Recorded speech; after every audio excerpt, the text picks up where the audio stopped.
over again. I'm just kidding. Yeah, I need to like put a slide in my deck that says push the damn button. Anywho,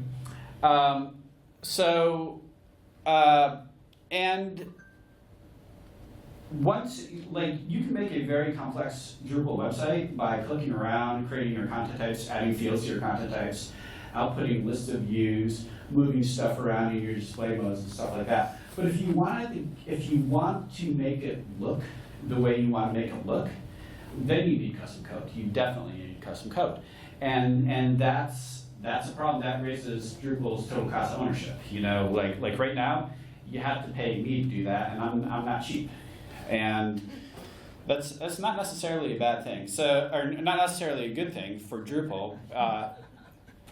Sometimes it's a good thing for me, but Starshot is a code name for this initiative that's going on. And the initiative is going to have a product at the end called Drupal CMS. And you're thinking, well, Drupal is already a CMS. Well, we're going to talk about that in the future, but that's going to be the code name. It represents two strategic shifts. You know, we want content creators to be able to create their website, create their content types, create complex functionality, and make their website look the way they want it to look without having to pay developers to do a heck of a lot of work. You know, we want to lower that total cost of ownership. Right now, like, people do not tend to use Drupal for sites that have budgets less than, you know, $100,000 or more, you know. We want to make Drupal viable for those smaller projects, a project that might only be like $10,000, $25,000 or something like that, where you can just create a website, you know, give it to people within a few weeks, and they're up and running with minimal training. Developers are still important. There's like a lot of developers, you know, who are probably wondering, well, what does this mean for me? You know, am I still going to be getting, you know, paid well? You know, there's always going to be a need for developers in Drupal, but the Starshot initiative is focusing on the end users. Drupal has focused on developers its entire life, you know, which is why we have great APIs, which is why we have great structured data, which is why we don't always have the best UX, you know, because we have been focusing on developers.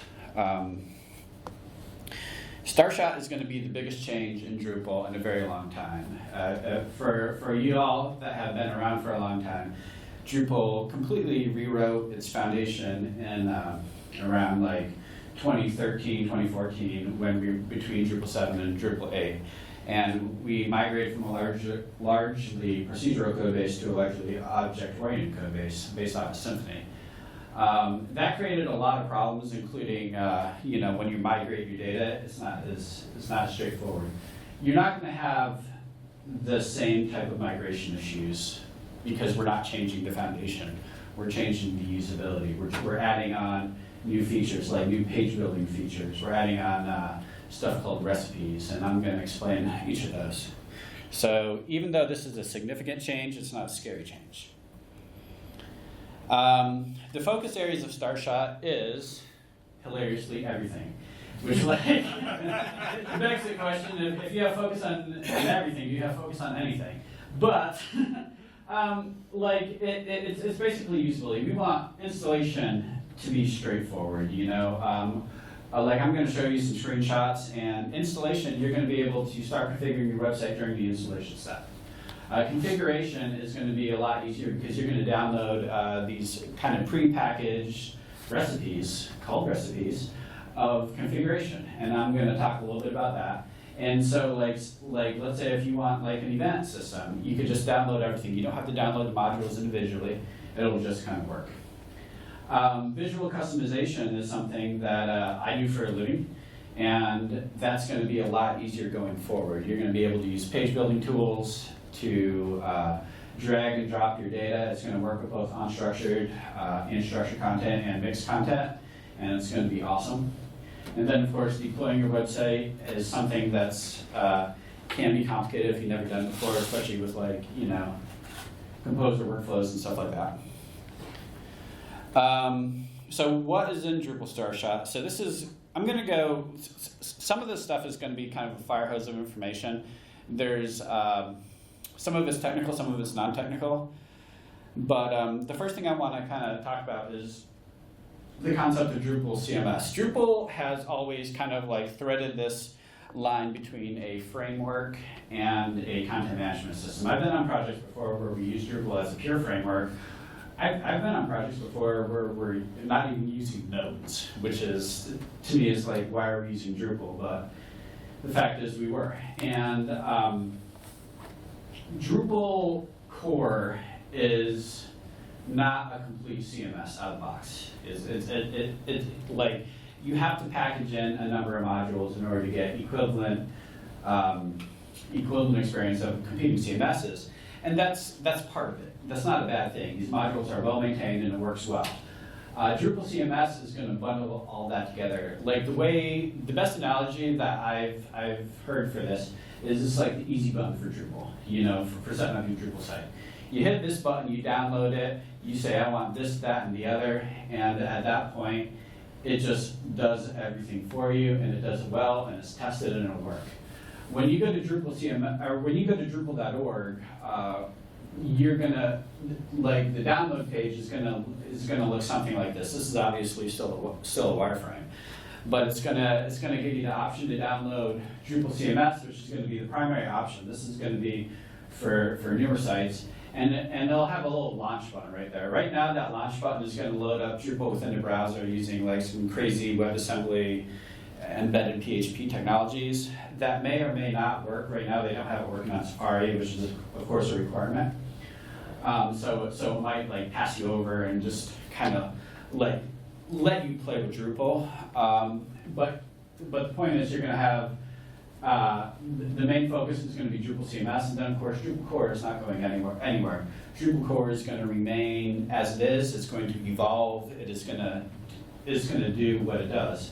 Drupal core will also like it's expected that larger projects will likely start with core. This is what the installation for Drupal CMS looks like right now. You can see it's prompting you to install several recipes. You know, so right now in Drupal core we have things like accessibility tools, blog functionality, event functionality, forum functionality, multilingual support, and SEO, some SEO functionality. So you select one or more of those, and it will give it to you right out of the box, which is pretty nice. At the end of it, it's going to dump you on a dashboard, and like right now, I don't know if y'all know, like it'll just dump you on the front page. It'll say, "Welcome to Drupal," you know. But it's going to dump you on the dashboard, and the dashboard is going to have useful stuff. This is a very, very early and rough wireframe of that, but there's a dashboard initiative. They're going to have checklists on how to do stuff and what to do it. And there is a lot of work being done on this. The goal, like this was announced at the most recent DrupalCon, which I believe is in Portland, the most recent DrupalCon North America, which was in Portland, Oregon. And I think that was like in something like maybe April or May or something like that. And the goal is to get that. The goal is to get the initial version of Drupal CMS out by or at around the end of the year. Right now, the goal is January 15th. And at that point, Drupal CMS is going to be the new normal. There is a lot of investment going into this, including Acquia. Like, if y'all don't know, Acquia is one of the probably the largest Drupal company. They do a lot of like enterprise level hosting and stuff like that. They have a team of 20-odd people just working straight on Experience Builder, which is just one component of Starshot. So what is in Starshot? There's a lot of stuff going in there, and a lot of this stuff was being worked on prior to Starshot being announced, but like, so it's in various stages of development, but obviously Drupal core is the base for this. We're going to have automatic updates, which will do exactly what you think it will do. It'll just run your updates if you want it to. Project Browser is going to be basically a user interface for Composer. Like, I don't know if y'all have used Composer before. It takes command line, and if you're a new user coming into Drupal, command line can be a little bit tricky, and especially if you're running on a Windows machine. You don't know what you need to do. Project Browser will just work. It will download modules, and it allows you to pull down modules, it allows you to pull down themes, and it allows you to pull down recipes. Recipes functionality is a new API going into Drupal core. And it basically allows you to do prepackaged configuration. And there's limitations on this. I'm going to talk about that in a bit. The thing I'm excited about mostly is Experience Builder. Experience Builder is a page builder that is going to, if it gets pulled off correctly, which I believe it will, kind of just beat everything else. And I'm really excited about that. And I'll talk more about this, each of these going forward here. So automatic updates is just, it's kind of like the most boring one. And Drupal doesn't have automatic updates, which is kind of weird. Like a lot of competing CMSs do have this. For large Drupal sites, you typically do not want automatic updates because you want to do your own testing on it. But for smaller sites, you need to keep them up to date. So this is something that is just going to work. Automatic updates is pretty smart, though. It's not just going to pull down everything and just and just turn off the switch. It actually creates a staging copy of the site and verifies that the site responds in a minimal, at a minimal level. So it's not totally screwed up. And there's also APIs that allow it to integrate in with Git and staging workflows and stuff like that. So if you want your automatic updates to run, commit to Git. It will. You can configure that to happen. The UI is pretty straightforward. Like right now, it looks like this. It's definitely not a sexy UI, but at the same time, you don't want that. You want something that's just easy to understand. I want to update this. I want to update these modules, and it'll just work. So Project Browser is another component of Starshot. It's basically a user interface for Composer, and it allows you to, number one, browse and discover commonly used modules, themes, and recipes. And at that point, you can download it. And when you download it, it'll just kind of work. It'll go through the same process that Composer goes through. So it is completely possible to download some modules through Project Browser, download other modules through Composer, update those modules through automatic updates. All of this will work seamlessly together, and it's pretty cool. There is a package manager module underneath that just recently finally made it into Drupal core. This package manager is really cool. It uses an encryption framework called the update framework, TUF.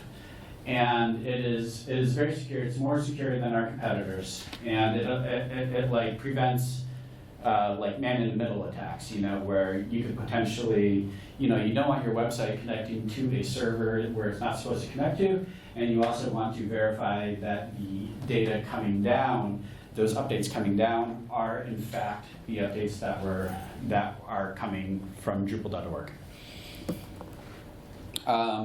The UI currently looks something like this. I don't know if you all have used Drupal.org to discover modules. The UI on Drupal.org just straight up sucks. It looks like it was built in 2009, because that's when it was built, and it's just hard. This is something that, once again, is not crazy. It's not a crazy UI, but it's a lot more usable. It allows you to filter. It allows you to download, it allows you to do all this other cool stuff, and once again, it will just work. So recipes are really, really exciting. There's a new recipes API in Drupal core. I'll talk about that in a second. But it's kind of a successor to installation profiles, where installation profiles are basically like a predefined configuration of Drupal. But behind the scenes, installation profiles were kind of hard to manage. They were hard to update, they were hard to manage, they had custom code that if the maintainers did not keep that up, it could just make everything like really, really difficult. So Drupal developers have learned not to use installation profiles. The way that recipes are different is it's basically configuration. It's almost like you automate the clicking around of your website and the configuration, creating the configuration of your website, and it will just apply that. Recipes are not installed like recipes are applied. You know, there's no list of recipes that you have installed. There's recipe. You know, you apply a recipe, and it basically does your configuration for you, and then it's done. They're easy to share. They don't lock sites in, and they do not allow custom code in there. So with installation profiles, typically had custom code, and that could be hard to maintain. Recipes by design explicitly do not allow custom code. If you have custom code that you need, it needs to be in a module. One thing that recipes does that's, in my opinion, like super exciting, is that it can install default content. So, like, let's say you want to create a website for a church, and you can use Project Browser to browse Drupal.org. You might see one or more recipes that say, hey, I can create a church website for you. That will then pull down a number of modules, including maybe a podcast module, set up some content types, set up some events and stuff like that. Automatically pre-populate those with default content, so you can kind of see how it's looking. It can put together it can download a theme, and just by installing that one recipe, which might depend on other recipes and other modules, you can have a full website running in something like 15 minutes. Hey, Herchel, I have a question. Go ahead. So you said that recipes are applied and not installed. So Mm-hmm. does that mean you can unapply them or no? No. Okay, that's what I was thinking. So you have to go through it and uninstall anything that you Yeah. install if you want to undo it. Okay. Exactly. All right, that makes sense. Yep. Thank you. So as I said, recipes do not run any code. You do not update your recipes, and it doesn't delete or uninstall anything. Recipes is in Drupal core right now. The project that I'm on from our work, we're actually using an early version of recipes to do that, and it's working. So the thing that I'm excited about most is Experience Builder. Experience Builder is going to enable site builders without Drupal experience to easily theme and build the entire website in the browser, right? Mm-hmm. And yeah, that's the goal. But for all the veterans in the room, they're probably thinking yeah, right, I've heard that before. I've used Layout Builder. That sucks. I've done this, and this will be different, knock on wood, and I'm confident it will be. I've been following along pretty closely, and there's some really exciting things coming on. So this is an initial design that you can kind of see. So you can inject, or you can drag and drop components in there. You can create your layouts. This is still, of course, being worked on, but it's happening. It has features like, of course, drag and drop, placing, reordering, some default sets of layouts, reusable patterns. You can edit fields directly within Experience Builder. It integrates in with design systems. It has real-time preview. It's revisionable. You can nest components. It has a hierarchical tree of content, similar to what Gutenberg has. And the ability to place global components, which is interesting for me. That's not being worked on yet, but that's the goal. So we want Experience Builder to be able to take over the block layout page, and things like that. So yeah, I'm sure y'all are familiar with the block layout page, and it looks like it was designed from 2004, because that's when it was. Like, that needs, Drupal 5, right? that needs to change. There's this long document right here. If you go to the Experience Builder, like you can find this off Drupal everywhere. It has a list of 70 or something requirements, and if you go down this, it's like really interesting to see everything that they want this to do. It's a little scary at the time, you know, like, so something else I want to talk about is accessibility. You're kind of wondering, well, how is this going to work for like people that need to use it? Right now, I can tell you that Experience Builder is not very accessible because it's not finalized yet. People that are working on it, we have several Drupal core accessibility maintainers working on this, and this will meet ATAG, which is like authoring tool accessibility guidelines. So it will be accessible. What I'm really excited about for Drupal or for Experience Builder is developer friendliness. So are you familiar, like, I don't know if y'all have like ever done like any type of Gutenberg development. I've used Gutenberg in Drupal. Yeah. Gutenberg, you have to have, if you create a custom component, you have to, of course, have your twig version of it, and then you have to create like a JSX version that'll actually show in the editor and render in the editor. Drupal, you don't have to do that. Drupal will process and display the component within the React front end of this, which is like super exciting. So you don't have to create multiple templates. All you have to do is create your component. Has anyone here, I'm kind of going on the side here, has anyone used single directory components or are familiar with what it is? There's a couple people who are not raising their hands. Yes, please tell them. Yeah.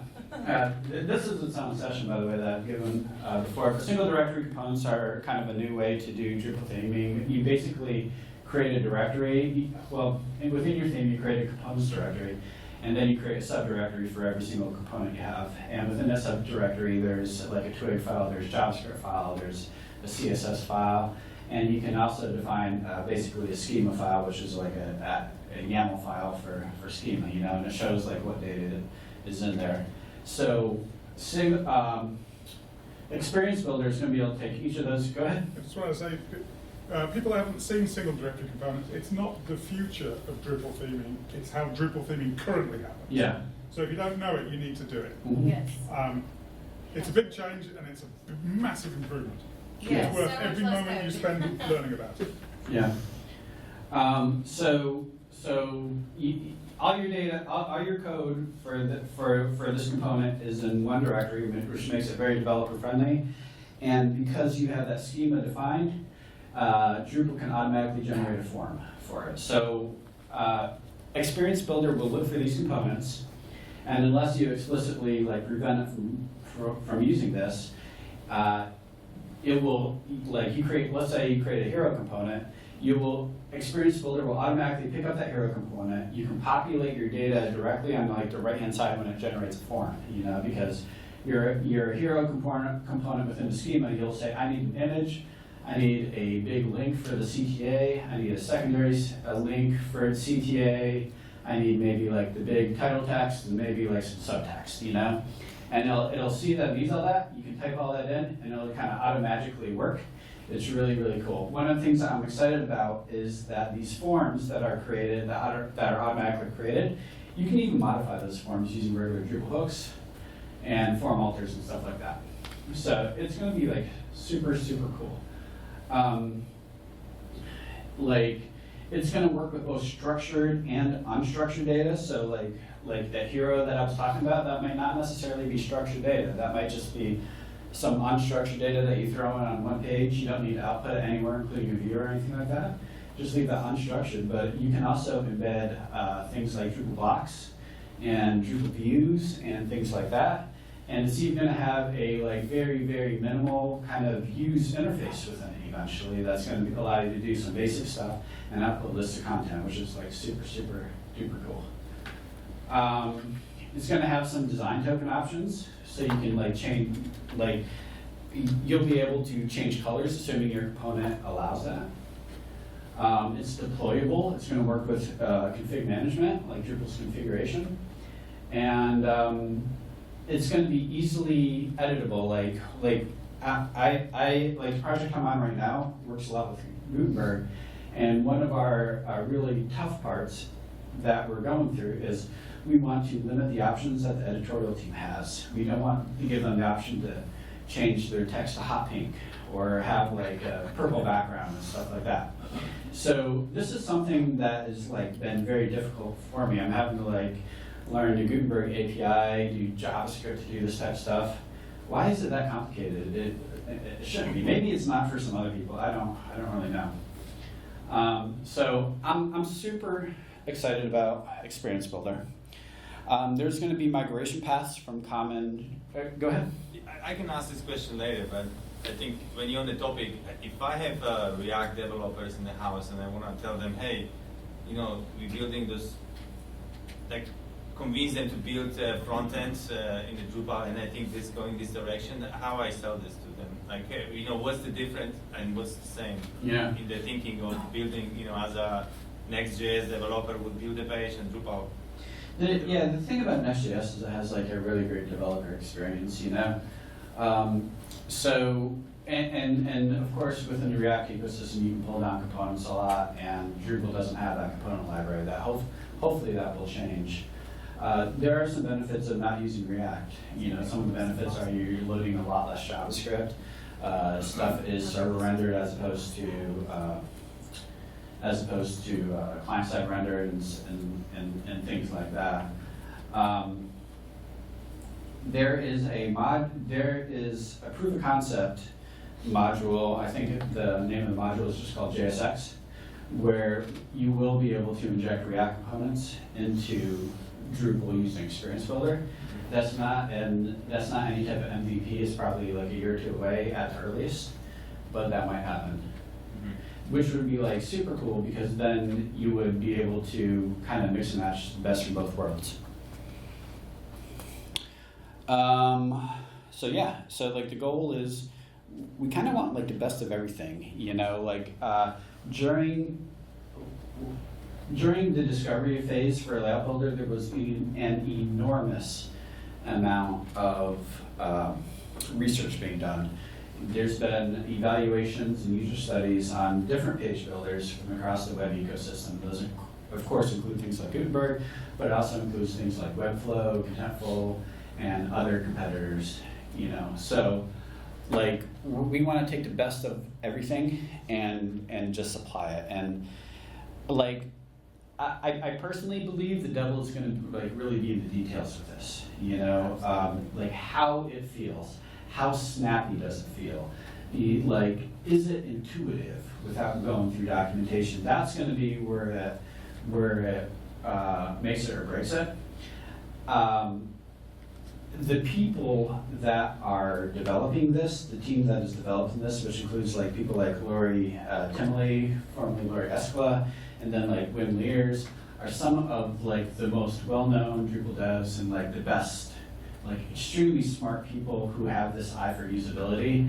So I'm confident they're gonna pull it off. But and like Acquia is literally dumping in millions of dollars to pay these people to do this. So I'm very hopeful. So how is all this work being organized? So traditionally in Drupal, things have not necessarily moved fast, especially with Drupal core, you know. So within Drupal CMS, we need fast and efficient decision making, and that means having a small group making the decisions. There's been this within the Drupal community. There is a tendency to let the community just decide. You know, like put this out for the community, say, hey, what all does everybody think? And then you have 1,000 cooks in the kitchen, and you have to respond to each one of those, because you don't want to piss anyone off. You know, you'd be like, oh yes, I have looked at this, thank you, so-and-so. You have to do that. That takes a lot of effort. That's not necessarily going to happen this time. We want to prioritize the goals, target personas, and making the decisions. So that's just basically like look at the end result. You know,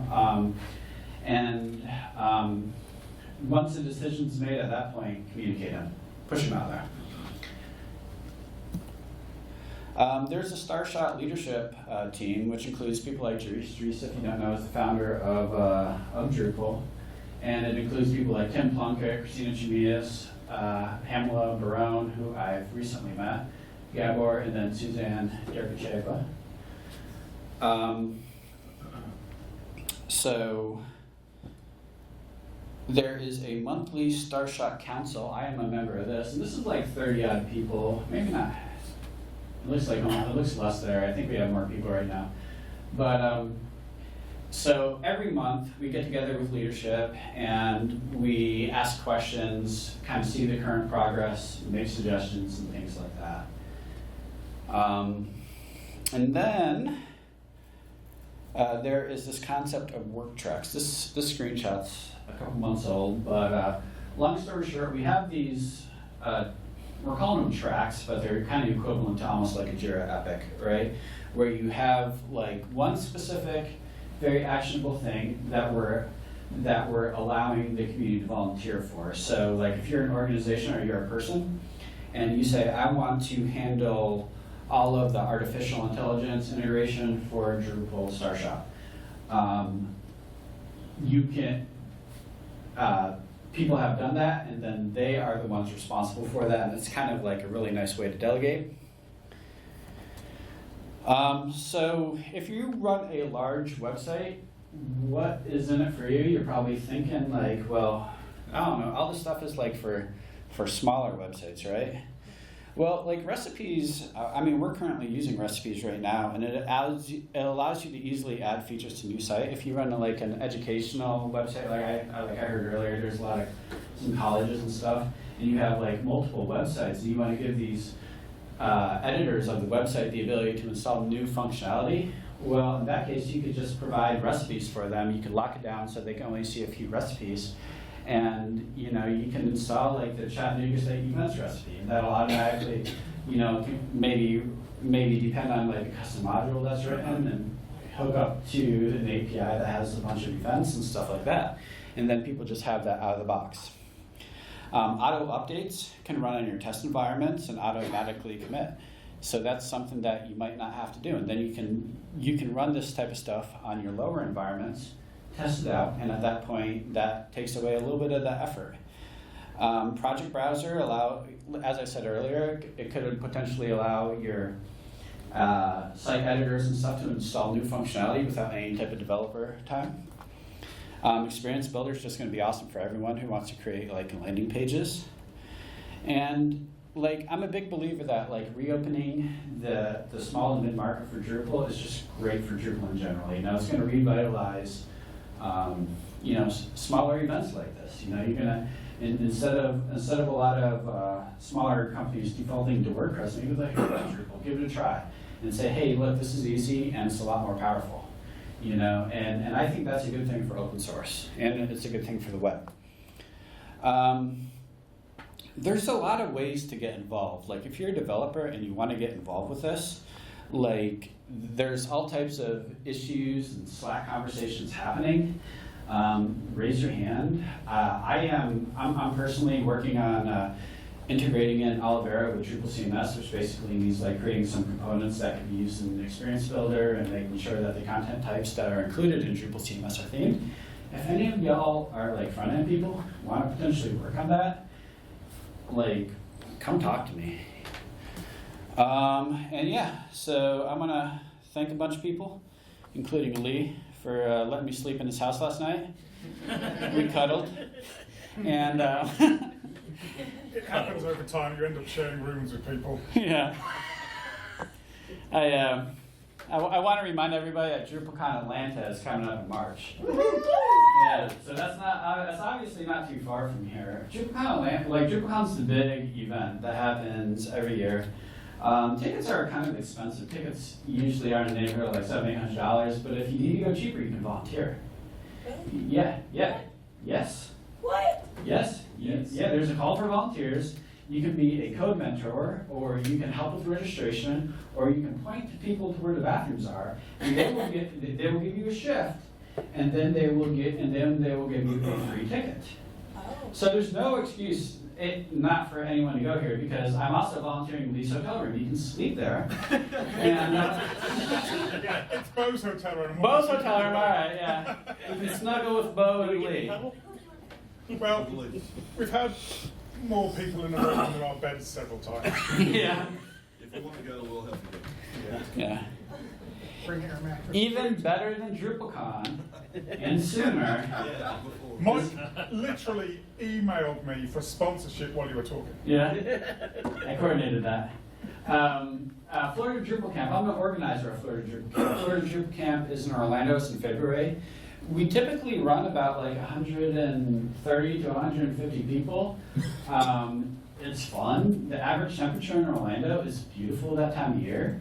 Y'all can just come down. We have a lot of fun. It's a multi-day camp. We do full days of training on Fridays. We do full day of sessions on Saturday, and then Sunday is like kind of a partial session, partial code sprint. We just sit in the cafeteria room. We open up computers and we just help people contribute to Drupal or contribute to their modules or kind of solve problems. And it's a really, really fun way to, number one, to get to know people, and then number two, to like contribute back. You know, like one thing that I really get excited about is like when I see a Drupal site, I'm like, hey, look, you know, my code is running on hundreds of thousands of internet websites and all this stuff. It's cool stuff, and it gets me excited. So I think that's it, right? Yeah, so thanks. That's me, and I'll be around all day and tonight. Thank you, Mike. Nice. If you have any questions, you can ask. Yeah. Great. Oh, yeah. Any questions before I push the button? I mean, I'm gonna talk to you. Okay.